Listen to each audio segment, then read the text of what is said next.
So with the majority of teams that I've been a part of, and I think for the majority of people out there, when you first join a company, to go back onto the topic, there's lots of one-on-one coaching, call listening, and other sorts of training that will often happen in the office. From your perspective as a leader, do you find it more difficult to get a pulse of like their pipeline and areas in which the reps need coaching because you can't necessarily listen in on it?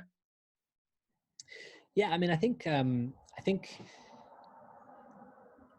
I found it's one of those things. It's like what people say about having kids is whatever was good in your marriage before is going to be amplified, and whatever bad in your marriage before is going to be amplified. And I kind of feel like remote work is somewhat similar in a different way, where, you know, depending on your personality type, if there are certain biases you have, you know, remote work is probably going to amplify those in either direction. And so, you know, we've had folks on the team in APAC and InVision who are entirely self-starting, and they're able to go and take the Brainshark training and all the weekly curriculums and courses and all, you know, the huge amount of things that, to be fair, InVision does provide to folks to get a fast start.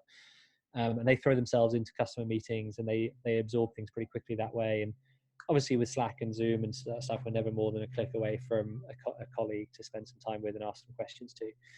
At the same time, you know, we've had folks join the team who learn by seeing others do things, you know, being able to walk alongside them and watch them on a call or listen in or so forth. And that's really hard. And we've had to adapt the way we bring those folks up to speed and get them ramped, because we aren't by design so able to do that, you know.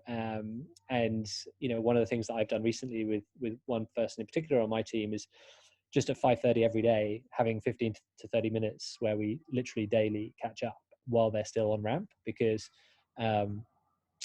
they, you know, value that time, and I want to make sure that they don't feel disconnected from what we're trying to do. And it's a constant balance, right? Because on the one hand, you have folks who are super autonomous and want that kind of, they don't want you looking over their shoulder. And, you know, I'd say for remote work, you know, micromanagement is the kind of cardinal sin, because, you know, not only is micromanagement bad in an office environment, but when you throw in the remote aspect where you're basically picking at people on Slack, it's going to get 100 times worse. So you have to have the structures in place whereby you can feel very confident about what's going on in the business due to the data you're seeing and the interactions that you have on the calendar and everything else, that you don't need to be looking over people's shoulder. And part of that comes from being very, very disciplined about the data and making sure, you know, CRM updates are disciplined on a weekly basis, making sure forecasts are tight, all the numbers are accurate. And, you know, I can take stock at the end of any week and see exactly where the team's at against our KPIs. Now, there's obviously a big qualitative aspect to leadership, which goes way beyond that, which is about spending time with the team and understanding what motivates them, what's frustrating them, what, you know, is challenging them, and so forth. And that's different. But just from an organizational management standpoint, I don't feel it's necessarily any more difficult to manage that remotely, but it is very important that both you as a leader and the team themselves are incredibly disciplined about data entry and keeping things clean and tight on the information entry side. Yeah, like simply by knowing your numbers and just making sure the CRM system is constantly updated.